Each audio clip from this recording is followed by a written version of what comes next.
Good morning, everyone. I think, yep. All right, we're good. Checking on my other one. Apologize for the couple-minute delay there with getting fired up, but had a little technical difficulty. But here we are. I'll give a couple minutes here to everyone to get logged on. Anyone that's going to get jumped on here for being live, and then we'll start into it. So there we go. Just going to do that. Get my notes back up. Perfect.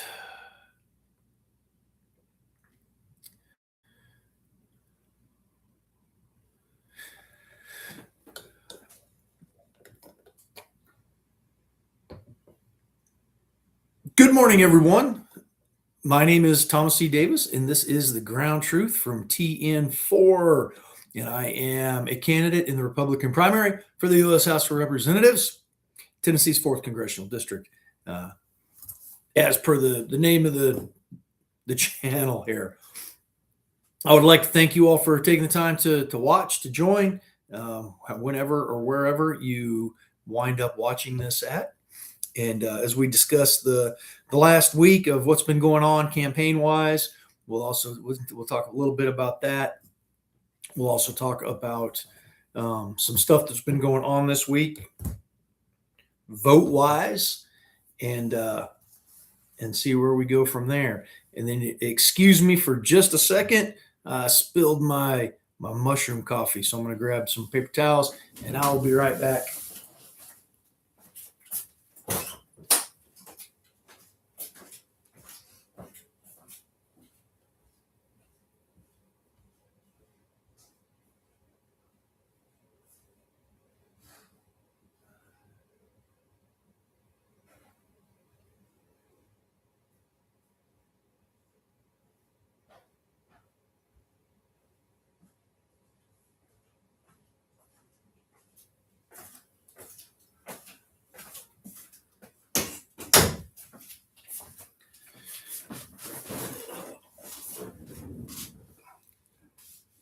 Guess that's one of the hazards of live stream.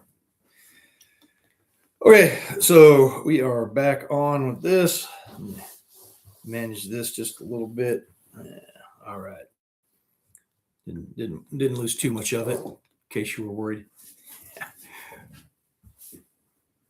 Okay. All right. As we start off, I would like to thank those organizations out there specifically that have endorsed me here in Warren County, Boghouse Firearms, up in Grundy County, Campbell's Armory, and then down in Marion County. Oh my gosh. Chandler's Hardwoods. It's a gun store. Don't let the name fool you. But check all those folks out and frequent their businesses. And then also Tactical Response, which is not in the district, but firearms training, and great place to go to receive any type of training. Again, these are endorsements from businesses and folks, and I appreciate all the positive feedback I've received out there as I've been out talking to folks and doing the events. I was in Van Buren County last night, which, if you're not up to speed, is now part of the 4th Congressional District. Meeting folks out there, and again, a lot of positive feedback for my campaign and what's going on, and the need for change. We have got now a career politician. This is his 8th term. Get very comfortable in what he does. I don't know that he's campaigned at all. I'm given the new district, and it was kind of interesting last night in the campaign in general. There is a group out there that for some reason are just like rabid fans of Congressman Scott DesJarlais. And I mean, I don't know. I don't understand it, but yeah, there was one of them in the crowd last night, and thought it was, she didn't really heckle me, but the issue comes up of not being in the district. And I asked the question about how many of us think our congressional rep should be accessible to us. And I mean, good for her that she's got a direct line to the congressman and he'll show up. But that was her comment, is like, anytime we call, he shows up. And I'm like, Van Buren County, I think it was the 20 in 20 when the lines were redrawn, that Van Buren County got cut out. I'm like, you haven't even seen this dude or been able to vote for him since then. But yeah, for some reason they're all about that dude. Yeah, and it's the deplorables out there is who it is, and they've jumped. We proudly endorse. Okay, um, like I said, good for you if you're in with the in crowd, and that dude will show up for you. Awesome. He's not showing up for anybody in the rest of the district, but everyone else out there was at least interested in hearing what I have to say, and and again, this is the yeah, just really, this is how we act. I'm not saying anything that's untrue. So, but yeah, that's what we get out there. It's to be expected, I guess. That's how politics is. What do you do? I just drove on with the point that I was saying, which was town halls. He hasn't had one since 2013. I'll do them quarterly. Next weekend, the 20th of June, will be my third town hall, and that's over in Coffee County. You can get all the info over there on the Facebook. 130 Shelton Road, I believe it is, in Manchester. It's the Veterans Building out there, and we'll open the doors at 9. Should pick up at 9:30. We have a representative from Monty Fritz's campaign should be there to talk to us about Monty Fritz. The other two campaigns, Republican campaigns, opted not to RSVP or show. And I will say the John Rose campaign did say they were looking at it, but it didn't. I don't think we ever got a true reply from them. But they did at least contact us back initially. Heard nothing back from the Blackburn campaign. Heard nothing back from the Desjardins campaign. So you'll have me out there. Obviously, it's my town hall. And then Harold Rocky Jones and Joshua James have both said that they'll be there. So, and it's your chance, one, to see the three Republican, challenges to the incumbent. And I'll tell you, we need somebody new. I don't know if you've seen, I have no personal issue with Congressman Desjardins. What I have an issue with is his job performance, which is seriously lacking. So just you look at votes, especially look at in fact, we'll jump into the topics here. The first one we'll talk about, and I'll keep talking about it, is the VA clinic here in McMinnville. And it tears me up that this guy, I don't think he read the room right. This is if you're going to run around spouting that you take care of veterans, you support veterans, then show up when it's needed. I mean, very well in that room, he could have done nothing or wouldn't have, he would have just been there more than likely.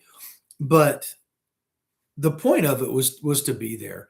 And as it turns out, we found out John Rose, because of his efforts, that we've now have the clinic open through December. And Congressman Desjardins did get, he got pulled into it. He got off his hands and kind of got to work.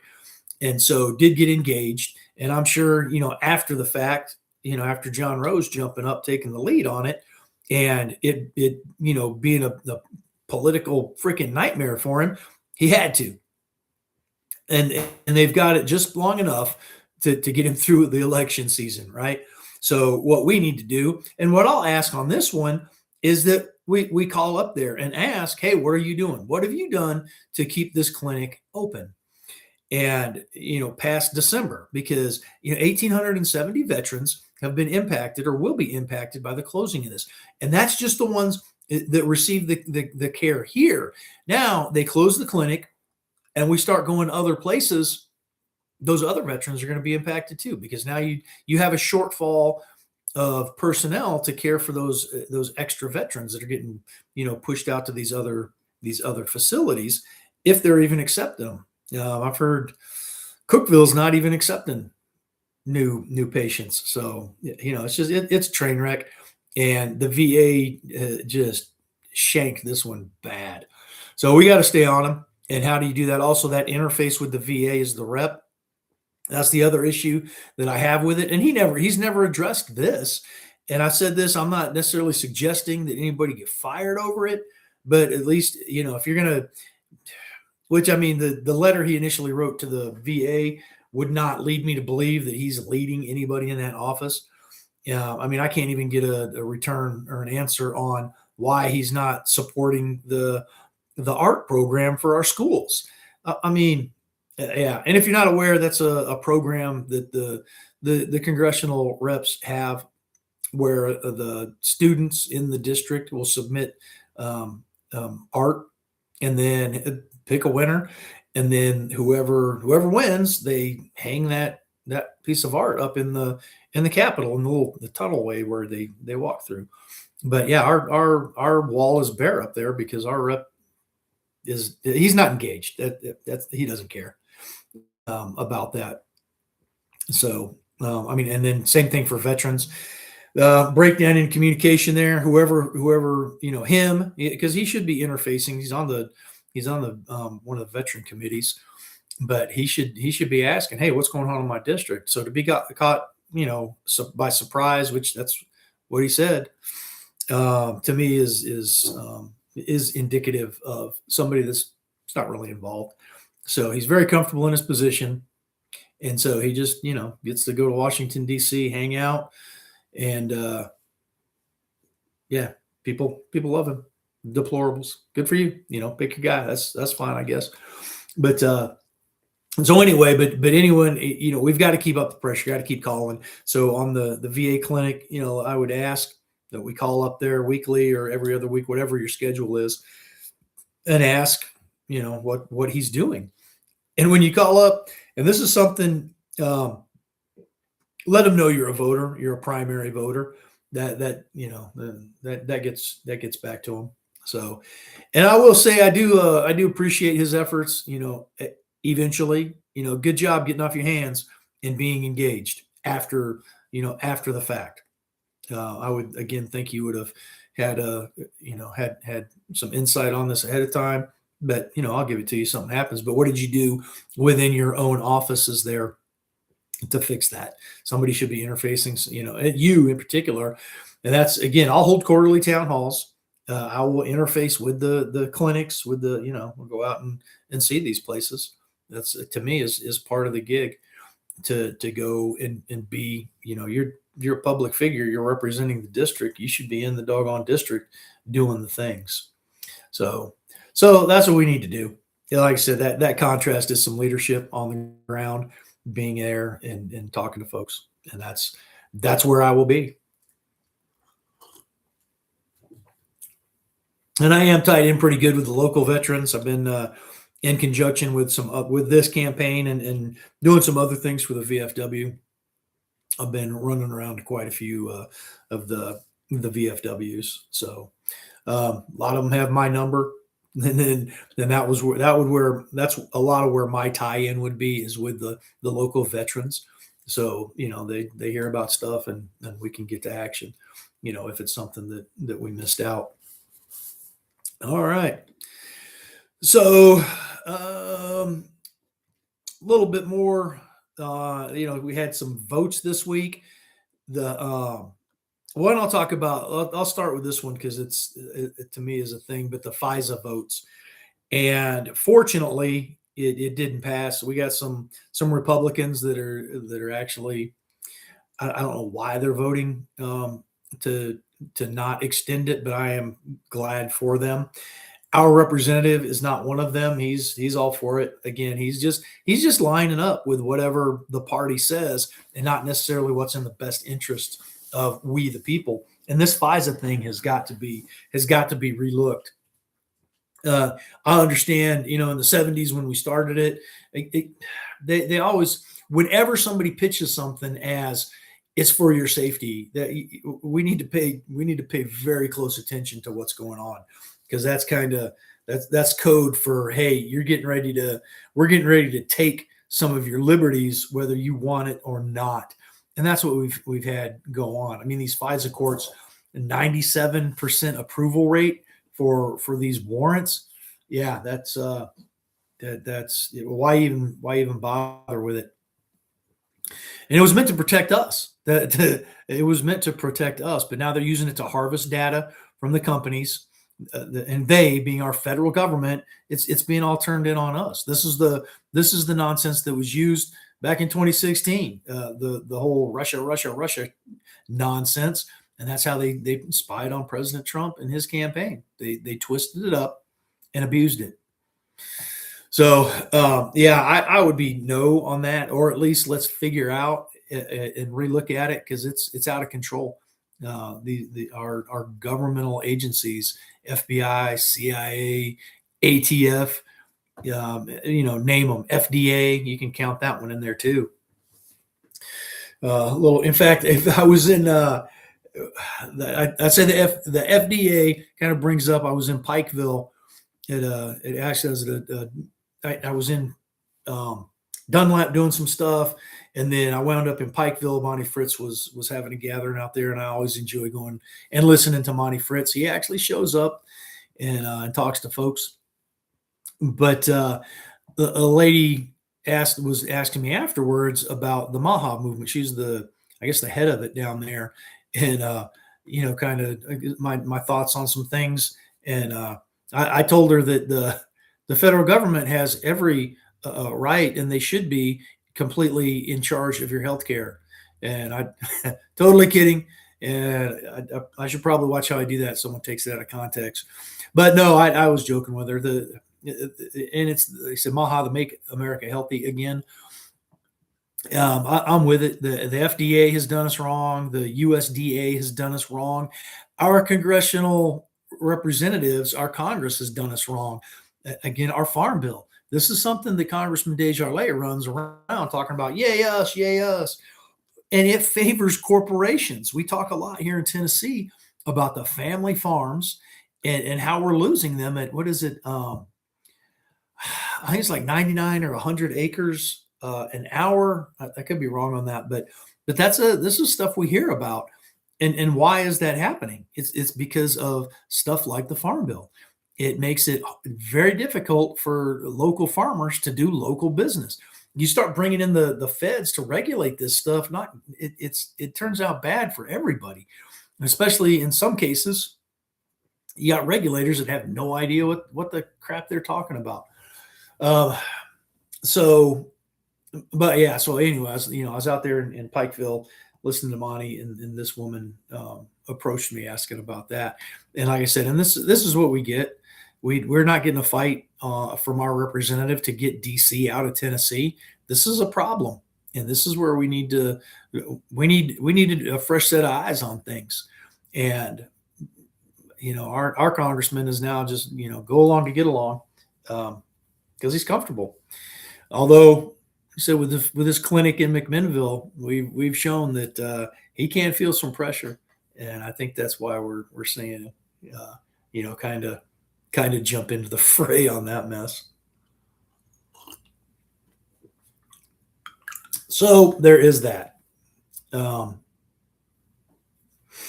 And with the VA, and we've talked to some of the other ones, but part of the problem is the VA, and they are still not doing a solid job of I understand it, they're trying to reconsolidate, reorganize, and some of it just doesn't pass the sniff test to me. And I would be of the opinion that let's put veterans in charge of their own health care. I mean, give me a dang card that says, here's I'm a veteran. I receive these types of benefits for these things, and then I can manage that. And my records go with me. That's the whole thing they're talking about now, which we've been talking about this since flipping 2023 is when I first heard about it at the VFW convention in Phoenix. And they're trying to, portability of our records and VA being this, interoperability for the VA. Like, are you guys kidding me right now? A lot of this stuff, either intentionally or unintentionally, overly complicated. And it doesn't need to be this way. Again, give me a dang card. We're at a day and age that, like, boom, here you go, thumb drive or whatever. I go to the place, I plug it in, and like, hey, here's what I need. And then at going rates, they bill the dang federal government. Just we can get rid of half this dang administration, nonsense. This is a problem. This is a problem. The administrative state that we've allowed to develop. So it's all good. But I think there's a better way to do this for veterans.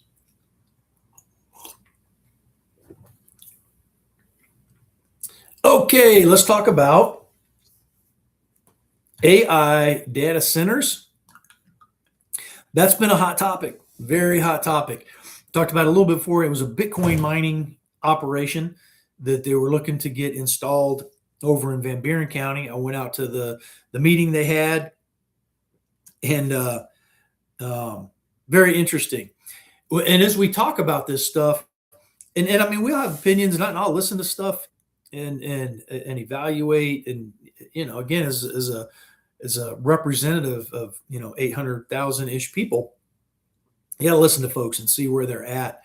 And if people don't want Bitcoin mining, they don't want it. Doesn't matter how beneficial or how it is. On the other side of that, if they want it, it doesn't matter how, and it's harmful. It doesn't matter. They want it. So you have to be able to represent the majority in the interests, this in particular for this one, the Constitution. But we have this thing going on now, the AI data centers, and I went to a meeting here. We talked about that one, I don't remember, but I went to another meeting this week in McMinnville. The city council was meeting again as kind of the second time about the moratorium, and they passed it again, 18-month moratorium to research it and see, to make sure correctly they put in any guardrails. And it was not as many folks this time around, but it was still exactly 0 people came up saying, yeah, give us some data center. So, I would expect that the city council will figure out, the best legal way, so then the city doesn't get sued over it and they wind up with them anyway. But, so that they can set the limits on these things and, legally, hopefully make it, so that the place just doesn't want to do business. So, this is kind of a self-defense ism, if you will, but in this case, you're looking like a hard target. So they're going to go, find some unsuspecting county in Tennessee and drop a data center in there. That's how the game's played. You don't want them, and get ahead of the curve and put the measures in place to keep them out. And you look at kind of both sides of it. But part of this is the fear that we put on us, right? Oh my gosh, China's going to beat us. China's going to beat us. If China is our biggest adversary, why in the world are we tied to them like we are economically? How about we cut that stuff out? How about we get our manufacturing back in the United States, which we're working at it. And here's where the Congress comes in, the tariffs. Why do I have to buy all my goofy, trinket toys from China? Why don't I have an American version? The reason is the Congress has allowed that type of manufacturing and a lot of other manufacturing, infrastructure manufacturing, to be exported. Same thing with our vehicles. We set up a process, NAFTA, thank you very much, whereas it is more cost effective for the corporations to build a plant in Mexico, do all of the stuff there, and then import it. Or, it's out of control and absolutely ridiculous. And we can thank our government for it. They are up. Their job is to support our individual rights, protect them, and our businesses. But their primary function is not to, ensure the profitability of these organizations or these large corporations. So we need to peel that mess back, get the manufacturing back here, can reset the conditions and make it so that our local companies can be local. Let's look at more of a regional type thing. Same thing for our farmers. our local farmers. If you're not looking to, export the soybean, but that's how they lure you in with the subsidies, and no, that's the wrong answer. I mean, and just take a look at where we are, with the swing in we talk about the farmers and how we want to support them, but how we've been doing it is not, it's not good. That's why all the family farms are going away. That's, and why, we got jack wagons like Monsanto's freaking taking over, poisoning our food, and so the fix is, we stay involved, switch people up, send up people that are, can read the Constitution, and want to get us back to the Constitution and back to our individual liberty, and with that liberty comes responsibility. So let's not forget that, and that's what this country was founded on, was a pioneer spirit, to go out and get things done. But our government is actively making it hard for us to do that, for us to start businesses, for us to maintain businesses. And I'm not suggesting that, again, that we pump money into these things. That's throwing water at the problem has rarely been the solution to it. I mean, let's pick a subject. Our education system. That's all we ever talk about is how much money, fully funded, how much money. And we talk about the indoctrination, the woke weaponized nonsense that goes around, but very rarely are we talking about curriculum. And until recently, at these meet the candidate forums, until very recently, it was always about the teachers. Our education system should be about the kids, but that's what primarily what I had been hearing was the teachers. Oh, we got to make sure we pay them enough. Again, I'll agree with that statement. However, that varies from place to place, and it isn't always about the money. How about we provide a curriculum that helps the nation? We teach, every year our Constitution instead of just, a week here and there. That's why we have, we're in a situation now where, as a congressional candidate, I'm getting asked about, or have been asked about, dog catchers. I'm like, we have gone seriously wrong if the federal government is dipping down into dog catcher stuff. But it's because of a lack of understanding, and we've overcomplicated it to the point that it's very burdensome to keep up with it and know who's doing what. But it is a responsibility to be involved in it. So bringing back around to all that, back to data centers. If you want it, you can bring it in. But I think with what's going on, hopefully the way it works is with all the pushback on it, the industry then has to fix itself. And in none of these meetings I've been to has anybody been like, heck yeah, man, let's get us some data center. They've bought a lot of it in places and pushed their way in and whatever. But people are catching on there, and this is where the government steps in and does a positive thing. They put some controls on this mess. Some of the concerns, energy consumption, the data centers, from what the Bitcoin, the information I've looked at, and I've the meetings and all that, the mining thing to me wasn't that big of a deal. Like 4 connexes they're going to drop in, and they had it set up that they were only going to draw it on off-peak hours, so that actually helps the local power grid. But anyway, again, Van Buren County, if you guys don't want data centers, that's, you live there. Like I said, that's just my impression and my take on it. But but a data center, especially an AI data center, is a whole nother animal. Those things are super power intensive. They suck the juice, man. And then part of this that they look at, and even saying that they have to create their own power, we have to be careful about how they're creating it. Because even if they do it with the cooling, part of it, the water or the cooling actually has to come into contact with the chips to keep them cool, which then contaminates the water. Which then what's the process to can we clean the water? Is it a permanent toxification of our water? And are they just dumping this stuff straight back into the into our streams, into our aquifers? What's the second what are the second and third order effects of this? That's the closed loop systems. Basically, like our engine, right? It just but even then, you got to flush the system. That stuff degrades, and that's part of the process. That's the same process with them. But with the power production, are they using water to create their electricity? Are they heating the water? And this was some of the stuff that's out there and that was brought up in those meetings that I've been to.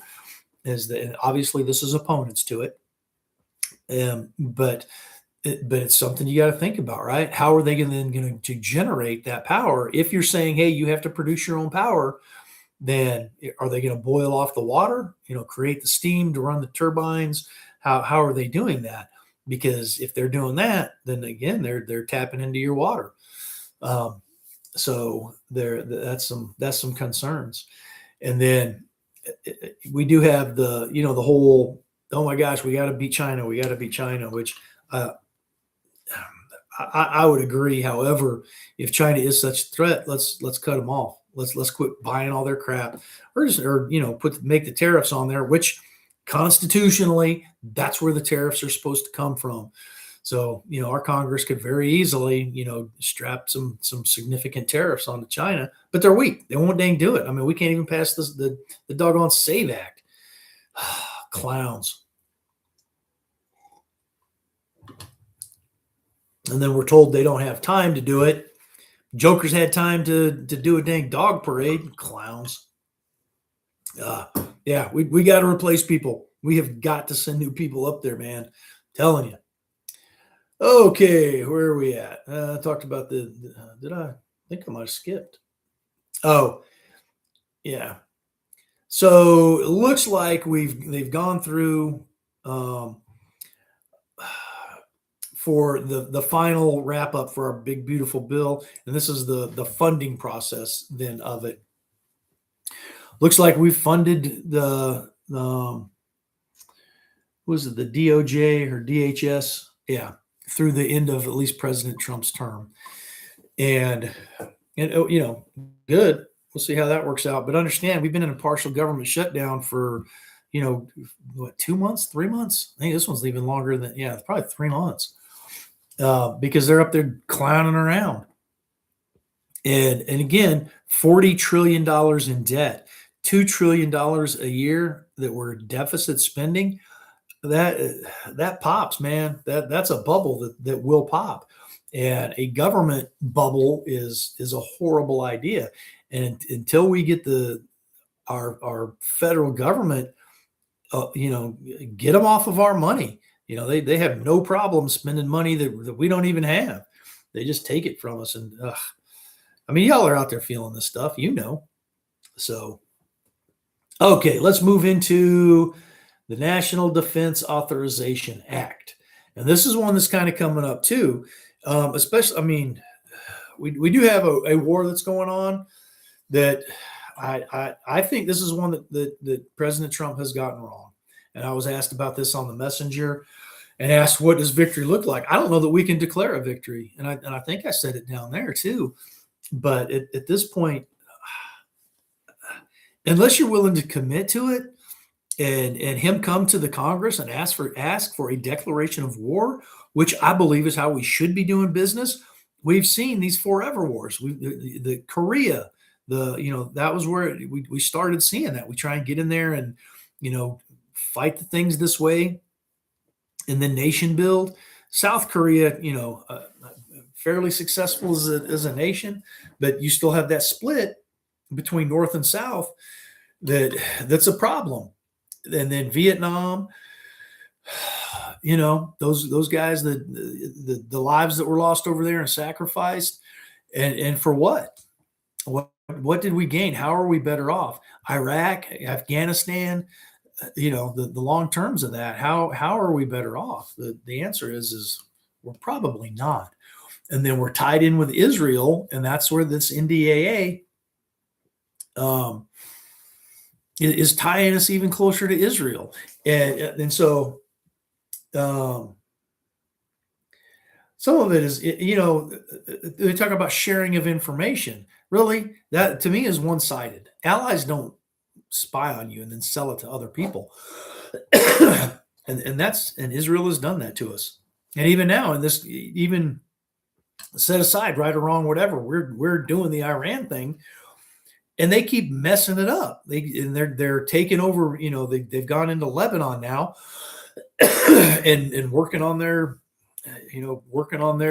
Zionism to expand Israel and expel those folks that are in there. Knock it off. We need to cut ties with these fools. That's for sure.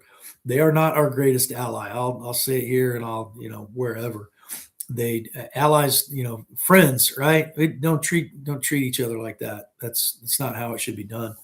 But they're tied in, and for whatever reason now, go back to 2016 President Trump talking about the foreign influence, to now President Trump is taking money from them and talking about they're our greatest ally, wearing the little hat thing with them, and no. And you look at Israel, this is Israel as a country, fine, handle your business. But we do not need to be tied to them like we are. That is not the Israel of the Bible. The Israel of the Bible is the new covenant. It's the Christians. It's the church. That's just how it is. Point blank. That's how it is. Yeah, they are not the Israel of the Bible. We owe them no special allegiance or anything. They are, and since the fall of communism and all that business, they have not been even strategically valuable to us. They're no, just quit. But our Congress and all these people, look at AIPAC, go look at that stuff. How many of our congressional representatives, dang near all of them, bought and paid for. So heck yeah, they're out there like, oh my gosh, yeah, we got to send money to, no, not when we have, VA clinics closing, just infrastructure problems. Like, oh my gosh, why are we still funding Ukraine? That's a, disappointment to me in our Speaker of the House.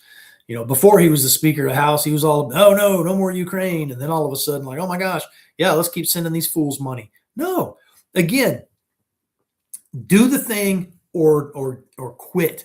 It does not serve us to be doing that. I mean, and look at the state of the world.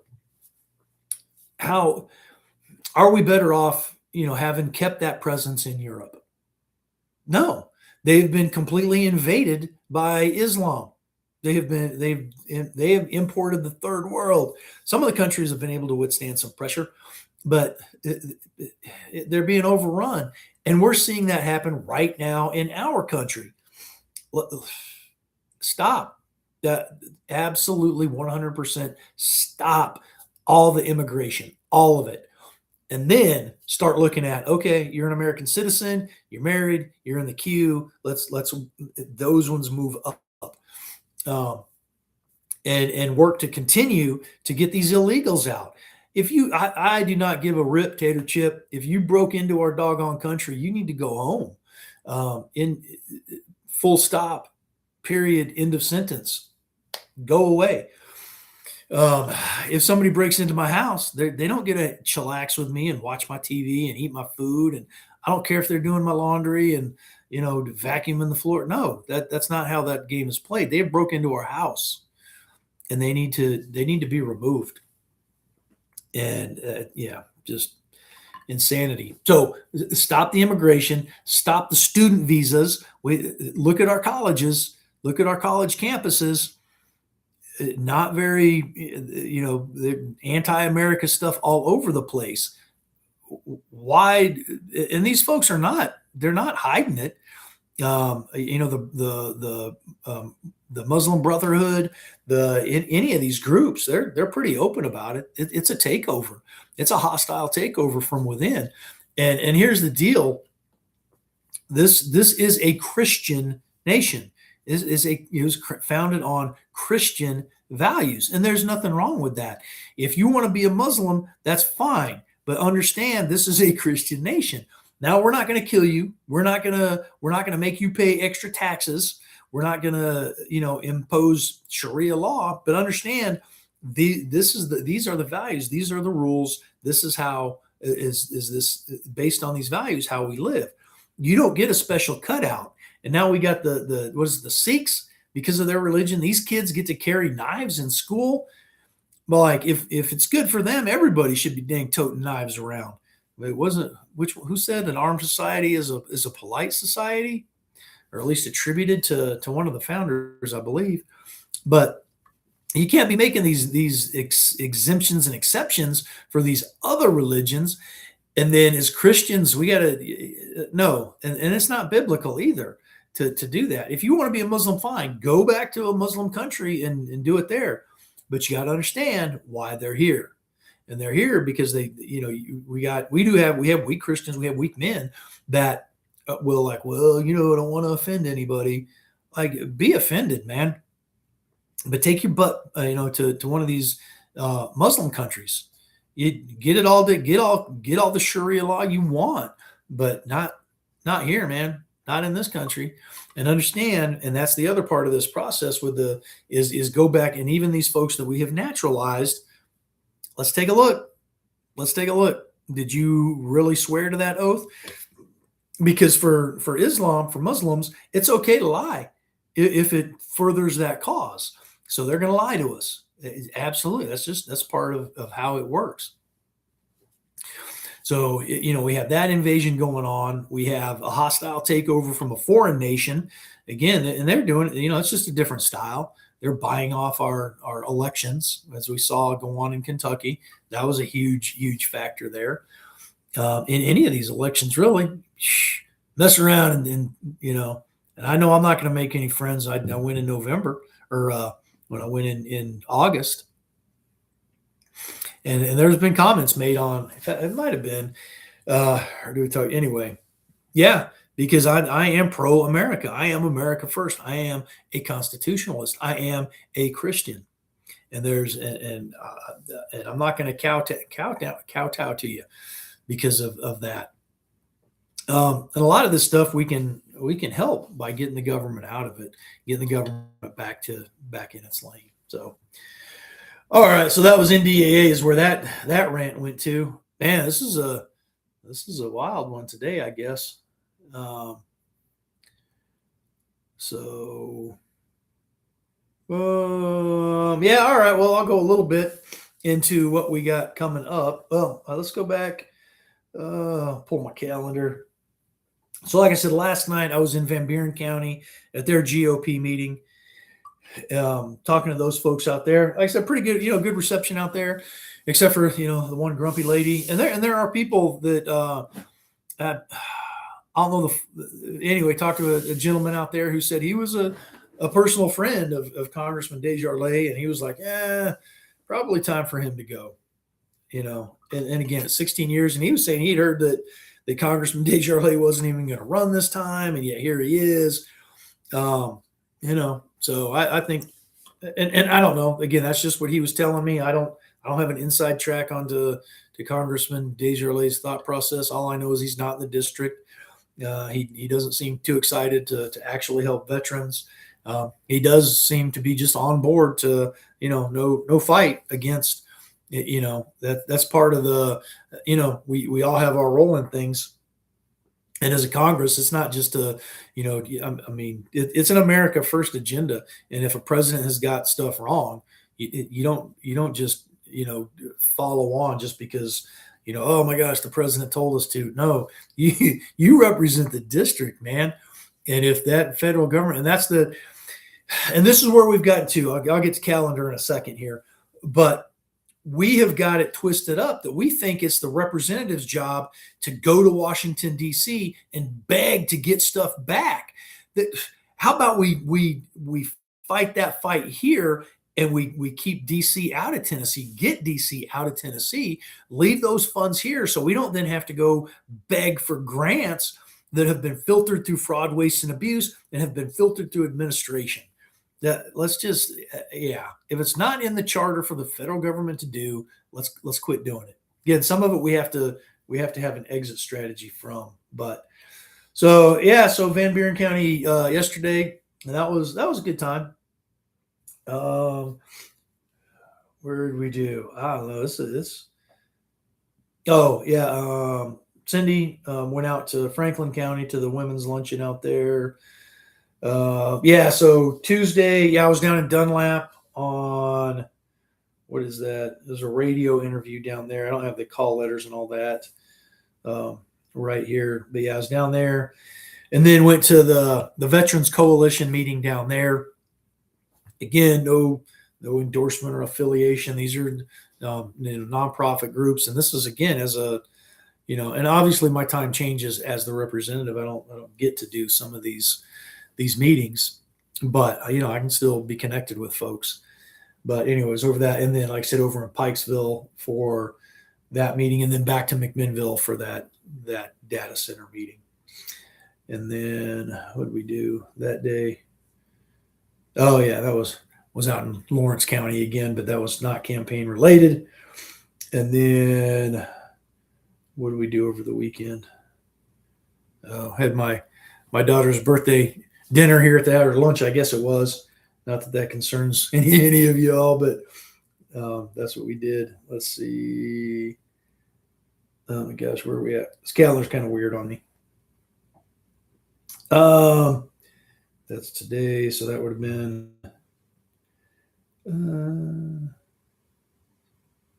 Oh no! All right, I jumped to the wrong one. All right, there we go. So that would have been. Oh yeah, that. Okay, so here's would have been the 6th. Oh yeah, that's right. Yeah, that was a good time. I was out in Woodbury on Saturday helping those guys out there. Some of those guys with their. You know what? I think those are supposed to be up this. Oh, that'll be this weekend. So next week I'll take a drive through. But they have their avenue of flags. So they line the town of Woodbury with flags. They have the service flags on one bridge. I'm not sure about the other one, but anyway, I was out there helping those guys out. Again, meeting some folks out there. Great group of guys out there. And then we went out to the Pearls of Christ there, fish fry out there, talked to folks out there. And that was interesting to go out there because Pearls of Christ is out on the east side of Irving College. And so driving out there, two lane, not super, super 2-lane, but, not a lot of traffic. And then you come around, it's like, oh my gosh, it's a whole parking lot full of cars. And yeah, it was jam packed. I was like, and apparently they've been doing it for a while. I just had never heard of it, but yeah, went out there, had some food, talked to some folks, and it was a good time. Oh, I will mention, and know that, just places I've get to be there. They're not, endorsing me as a candidate or anything like that. Is try to keep it clear to everybody in their heads. But Cindy and I ate at the Ugly Mug out in Spencer yesterday. If you get a chance, go check that place out. They've been open 14 months now, I think they said. But yeah, it was great food and yeah, great atmosphere, nice atmosphere. Enjoyed my time out there doing that. And so if you get a chance, go check them guys out.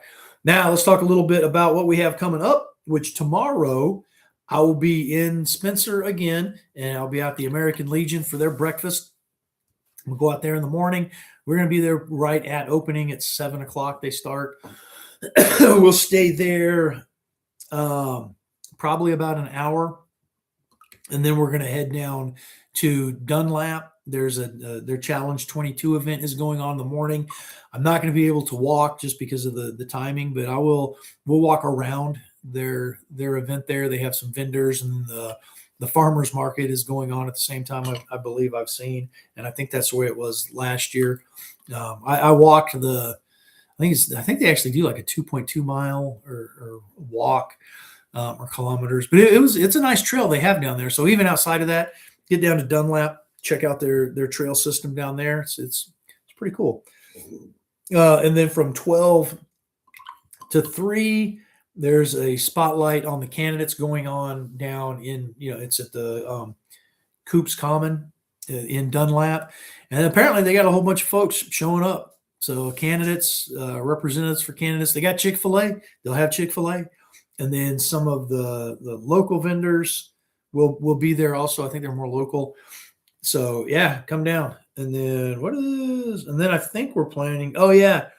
I don't have a Jeep anymore, but I did. And there's a 5th annual Top of the Rock Jeep Club. Apparently I don't know that I've met Jason Peterson. I wonder, I have to look. And although I'll talk to whoever, if you're Democrat or Republican. But he's got a booth going on up there. So we'll stop by and meet him. That's in Tracy City. So we'll leave. We'll get packed up at about 3 and try and beat feet up to Tracy City to do that. And then what is this one? Oh, that one. Okay. Yeah, I'm not doing that one. But like I said, we'll help with the tear down, and then we're going to beat feet up to Tracy City. Next week looks like, oh yeah, Monday I'm going to try and get up to Colmont to a town meeting up there. And these are just events. And hey, I recommend anybody out there, if you, a part of being engaged as a citizen is go to some of these meetings, or at least, we have the tools that are available to us now, AI, that you can get some information, but tie in with a group. So, if your schedule or whatever, that you have folks that are going to the meetings, like there's here in McMinnville, there's a group, Facebook group, it's the anti, we don't, I don't think McMinnville, like I said, I didn't hear anybody saying they, bring us some AI data center, but they've got a Facebook group that, they keep people up to date. So, looks like I got my own appointments. Oh yeah. And then the 18th, I will be in Cannon County, and I will have some mic time up there at their GOP meeting, and that's at 6:00. And I believe they broadcast that one live. I'll see if I can get some more information on that and get it up so we can see that. And then, yeah, Thursdays are busy, man, because I have, actually my VFW meeting is that day. We've already talked to those guys. And then the Warren County, there's a commission meeting, and then also the Warren County has that. Now, I will want to say here real quick as I kind of start winding this down, the VFW and my involvement with that organization. And again, the VFW is nonpartisan. They are a nonpartisan organization. My involvement in that is based on my status as a combat veteran. And I'm the quartermaster here in McMinnville, but my involvement does not endorse or does not constitute an endorsement from that organization, from my post, in any way, shape, and or form. They do not endorse candidates. They are lobbyists, but they're nonpartisan. So you're not going to see that. That being said, disclaimer for people that like to make it weird. I am planning to attend the VFW National Convention in Reno on behalf of my post here. And this is part of our process, is that our internal politics. That's where a lot of information is put out. That's where we elect our next slate of officers for the next recruiting year, I guess we call it. And like I said, they do some training for us, help us grow the organization, things like that. But I am planning to do that, and I am planning to be gone. Well, I'll be out of state, and it's at the end of the early voting. I think I'm looking at the 24th through probably the 30th of July. I'll still depending on things, I'll still do the live stream on that Friday, and I'll still do videos out there. Maybe I'll go live out there maybe and walk around and show you guys a little bit of what it's about if there's some interest in that. But I just want to put it up out there that is an obligation that I have, and something that I've decided to do for my post, is I will be going to Reno for that convention. So I just wanted to get, let you all know ahead of time those travel plans. So there is that. And then let's see, back to this week coming up. I think we talked about, let's talk about, I was on Thursday. That's where we were at. 19th. No, apparently I'm not sure exactly what that is. I'll post it up on Facebook ahead of time. But Saturday, the 20th, is the town hall out in Coffee County, and that is at the Veterans Center out there. And that address, or their Vets Buildings, 130 Shelton Road, I believe it is. We're going to open the doors at 9. 9:30. We'll be going. The Monty Fritz representative will have some time, and then we'll transition over to congressional reps, and that will be actually myself. I'll be there. Rocky Jones and then Joshua James have said they will be there. Again, no reply, not even RSVP from our representative. But okay, that's how he wants to roll. Then that's fine. And then that takes us up, till next Saturday. So we're just, out doing the thing. The Independence Day is coming up and those celebrations. I actually found out last night, the 3rd of July, Van Buren County does theirs. So we got that on the calendar, planning to go out there and do that. We're just staying busy, staying in the community. And like I said, this has been an amazing journey for me to all the fairs and the festivals and the stuff that goes on, and to be a part of it. Just absolutely honored, and I appreciate everyone that takes time to listen to me, or watch the videos, or come to events, and especially the team out there that's come on board and is doing the things for me. So with that, all right, I see we can wrap this thing down, but. If you would do the things, the likes, the shares, the comments, tell your friends, show up and vote in the Republican primary on August 6th. And, just follow the campaign, and, keep helping out, like, shares, comments, and let's get DC out of Tennessee and get us back to the Constitution and back to the things that made us great as a nation. So again, I appreciate your time, and until the next one, this will defend.